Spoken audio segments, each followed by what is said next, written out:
खुलुमबाय सानसेयारि खौरां लानानै फिन नोंथांमोननिसिम फैफिनबावबाय आं सिबिरानि ब्रह्मआ नोंथांमोना सानफ्रोमबोनि फुंनि समाव सानसेयारि खौरां नायनो मोजां मोनोबा आंनि एसबी बड' निउज चेनेलखौ साबस्क्राइब खालामनानै ला बे चेनेलनि गेजेरजोंनो नोंथांमोनहा सानफ्रोमबो फुंनि समाव सानसेयारि खौरांखौ नुनो हागोन।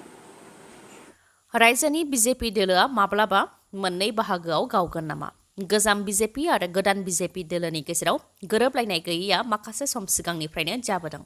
बे खेबाव बिजेपिनि गागि दैदेनगिरि आरो फारियै खेबब्रै एमपि जानाय राजेन गहाय बिथाङा बिजेपि दोलोनिफ्राय रिजाइन होबाय। बिथाङा बे समाव Assam food and civil supplies corporation लिमिटेडनि मासिगिरिनि बिबान लानानै दंमोन।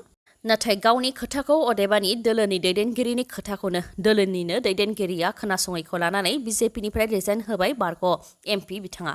गुबैयै बियाब दाफामनायजों गोजोननाय गैया बिजेपिनि बारग' दैदेनगिरि राजेन गहाय बिथाङा फोरमायथिनाय बायदिब्ला नगाव लकसभा बियाबखौ दाफामनायजों नगावनि रायजो राजाफोरनि सिनायथि आरो रैखाथि थानाय नङा, जायनि थाखाय बियाब दाफामनायखौ लानानै आसामनि गिबि मन्त्रि डक्टर हिमन्त बिश्व शर्माजों गोबां सावरायनाय जादोंमोन। लोगोसे मिरु नखर मन्त्रि अमित शाहजोंबो सावरायनाय जादोंमोन।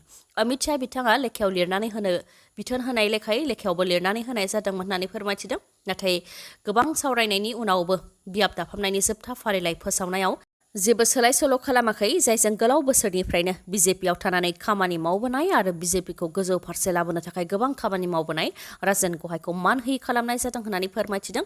लोगोसे दोलोनि दैदेनगिरिफ्रानो दोलोनि खोथाखौ मानियाखै, जायनि थाखाय नगावनि रायजो राजाफोरनि रैखाथिनि थाखाय बिजेपि दोलोनिफ्राय रिजाइन होनो गोनां जादों होननानै फोरमायथिदों राजेन गहाया। सासे खौरांगिरिखौ गावथारदों।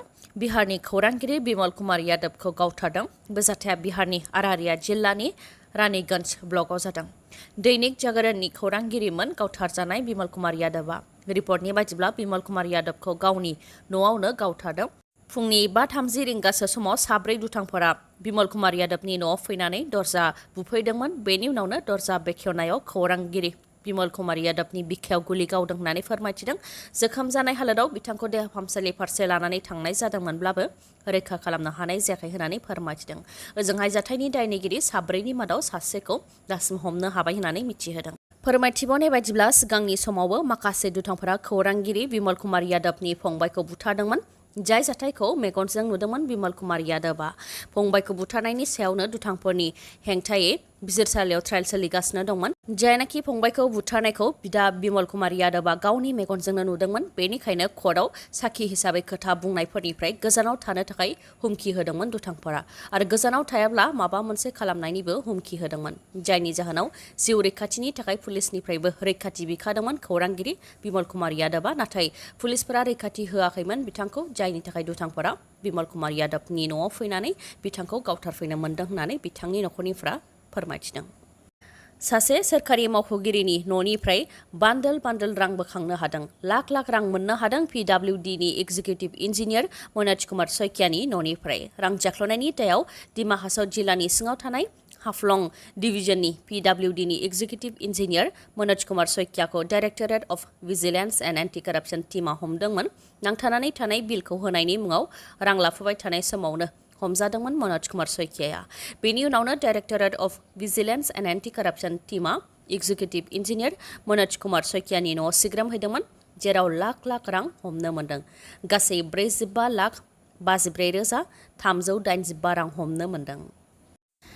बिटिआरनि सिङाव थानाय माखासे बियाबफोरखौ बिटिआरनि बायजोनि बियाबफोरजों सरजाबफानानै दरं उदालगुरि लकसभा बियाब दानानै बिटिआरनि बर' रायजो राजाफोरखौ रैखाथि गैयै खालामनायनि उनाव बिटिआरनि मुसलपुर कर्टनिफ्राय तामुलपुर आरो गरेस्वर पुलिस थानानि जुरिसडिक्सनेल कर्टखौ बिटिआरनि बायजोनि कर्टआव दैथायहरबावबाय।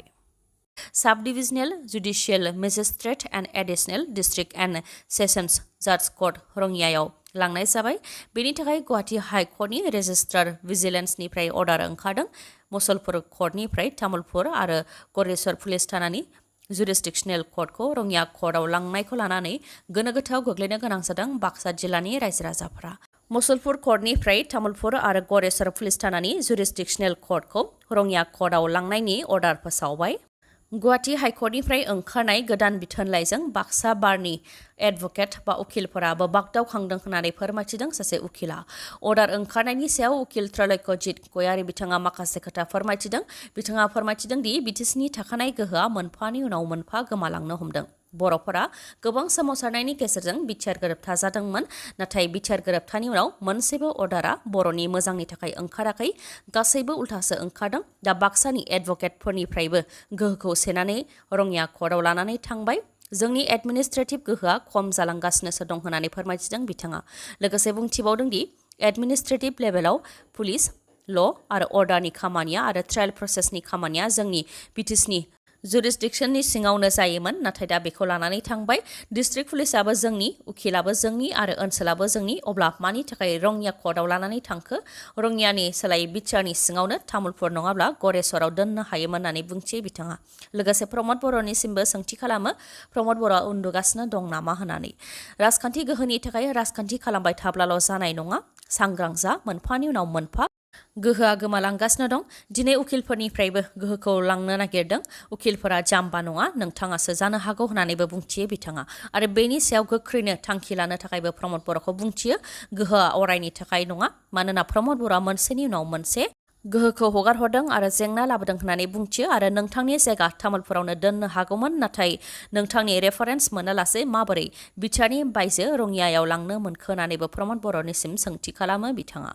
लोगोसे बेनि सायाव एबसुनि आफादगिरि दिपेन बर'खौ बाक्सा जिल्लानि एबसुजों सावरायनानै आखायाव लानो थाखायबो खावलायो आरो ओनसोलनि मेलेमजिबिफोरखौबो साननो थाखाय खावलायो। बेनि अनगायैबो बुंथिबावदि बाक्सा जिल्लाया दासो जौगाहांनो हमदोंमोन, नाथाय मोनफानि उनाव मोनफा गोहोफोरखौ लानानै थाङोब्ला बाक्साया जिल्ला महरै थानाय नङा। बेनिखायनो रायजो राजाफोरखौ सांग्रां जानो थाखायबो खावलायो बिथाङा, मानोना गाज्रि साना फारसेनिफ्राय साग्लोबगासिनो दं होननानैबो फोरमायथिदों उखिल त्रैलोक्यजित गयारी बिथाङा। बर' रावा 90 फारियाव हाबनायनि उनाव आरो आसामनि एस'सिएट अफिसियेल लेंगुवेज महरै गनायथि मोननायनि उनावबो आरो बर' रावखौ आसाम आरो बिटिआरनि सोरखारि मावख'फोराव बाहायनांगौनि गोबां दाबि खालामबोनायनि उनावबो दिनैसिमबो आसाम आरो बिटिआरनि गोबां सोरखारि मावख'फोरावनो बर' रावखौ बाहायनायखौ नुनो मोननाय जायाखै। उदालगुरि जिल्ला दुलाराय बर' फरायसा आफादा उदालगुरि जिल्लानि सोरखारि मावख'फोराव बर' रावखौ गिबि राव हिसाबै बाहायनांगौनि थाखाय उदालगुरि जिल्ला बेंगिरिखौ लोगो हमनानै गोसोखां बिलाइ गथायदों। उदालगुरि जिल्ला दुलाराय बर' फरायसा आफादनिफ्राय फोरमायथिदों दि उदालगुरि जिल्ला बेंगिरिनि मावख'नि साखाथियाव थानाय सार्किट हाउसनि साइनबर्डआव खालि असमिया आरो इंराजि रावजोंल' लिरनाय दङ। बेनि अनगायैबो जिल्ला बेंगिरि मावख'नि नेमप्लेटखौबो खालि असमिया रावजोंल' लिरदों, बर' आरो इंराजि रावजों लिरनाय गैया। बेनिखायनो डिसि अफिस आरो गुबुन गुबुन सोरखारि मावख'फोराव जाहाथे बर' रावखौ सिगां सिरियाव लिरो, बेनि थाखाय गोसोखां बिलाइ गथायदों होननानै फोरमायथिदों आरो दान मोनसेनि गेजेरावनो बर' रावखौ लिरनाय जागोन होननानैबो डिसिआ खोथा होदों होननानै फोरमायथिदों दुलाराय बर' फरायसा आफादनिफ्राय। सिम कार्ड फानग्राफोरनि थाखाय मिरु सोरखारा लाबोदों गोदान आयेन। आयेन फालियालासे सिम कार्ड फानोब्ला होनो नांगोन नोगोद 10 लाख रांनि जुरिमाना। हादराव साइबार फ्रड, अदेबानि अनलाइननि गेजेरजों रां लुथिनाया बांनायखौ नोजोर होनानै सिम कार्ड फानग्रा आरो डिलारफोरनि थाखाय गोदान आयेन लाबोदों मिरु सोरखारा। Union minister for communications, electronic and IT Ashwini Vaishnaw बिथाङा फोरमायथिदों दि थगायनानै सिम कार्ड लानाय गासै 52 लाख सिम कार्डखौ डिएक्टिभेट खालामनानै होनाय जाबाय आरो 67,000 डिलार बा सिम कार्ड फानग्राफोरखौ ब्लेकलिस्ट खालामनाय जाबाय होननानै फोरमायथिदों। लोगोसे साइबार फ्रडनि हेंथायै 300 एफआइआर होनाय जाबाय होननानैबो फोरमायथिदों। डिलार बा सिम कार्ड फानग्राफोरनि थाखाय फोसावनाय गोदान आयेना जाहैबाय गासैबो सिम कार्ड फानग्राफोरानो पुलिस आरो बाय'मेट्रिक भेरिफिकेसन खालामनो नांगोन आरो रेजिस्ट्रेसन खालामनो नांथारगोन। सिम कार्ड डिलारफोरनि भेरिफिकेसननि खामानिफोरखौ टेलिकम अपारेटरआ मावगोन आरो जुदि सोरबा डिलारआ आयेन सिफायोब्ला 10 लाख रांसिम जुरिमाना होनो नांगोन। उदांस्रि सानजों लोब्बा लाखिनानै मानिकपुर अट' हन्डा श'रुमा नोंथांमोननि थाखाय बाम्पार अफार फोसावदों। नोंथांमोना मटर साइकेल बा स्कुटि बायनो गोसो दङब्ला नोंथांमोननि थाखाय मोनसे मोजांथार खौरां, मानोना मानिकपुर पुलिस थानानि खाथियाव थानाय आरो इन्डियान अइल पेट्रल पाम्पनि उल्था दिगाव थानाय मानास अट' हन्डा श'रुमा नोंथांमोननि थाखाय मोजां अफार लानानै फैदों।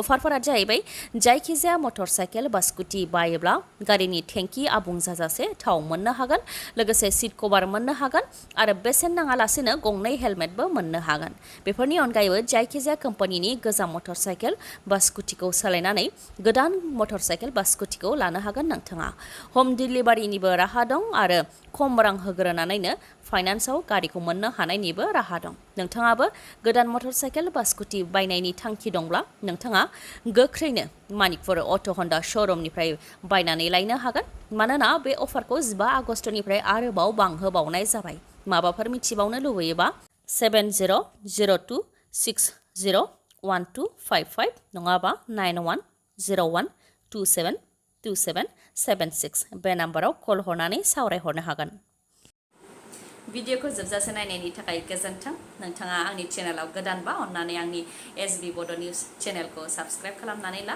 बे चेनेलनि गेजेरजों नोंथाङा सानफ्रोमबो फुंनि समाव सानसेयारि खौरांखौ नुनो मोनगोन लोगोसे दिनैनि खौरांखौ मोजां मोनदोंबा लाइक कमेन्ट आरो शेयार खालामनो दाबाव गोजोन्थों